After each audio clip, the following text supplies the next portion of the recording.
there was a part of, I don't know, this is not any part of our film, but in researching Emmeline Pankhurst and some of the animating fire for her passion for this movement had to do with the fact that it was a time in which there was rampant venereal disease.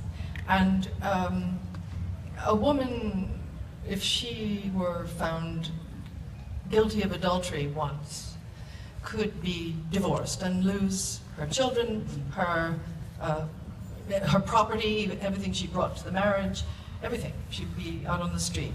A man could have multiple, and there was no, that was standing law. And often these liaisons, he would bring home disease, and that she was unable to control. The marriage age was 12, and Pankhurst and many women thought this was a bad idea. And they wanted agency. They wanted to be able to have their hands on their own lives, which is what politics is. It's just you want to have your hands on your life and your destiny. And so that that was one of the things I wanted to say. And also another interesting piece, which was why this movement was so dangerous to the government. You think there were so many supporters within the British government, or people who said with words that they were supportive, but they never really moved to get women the vote.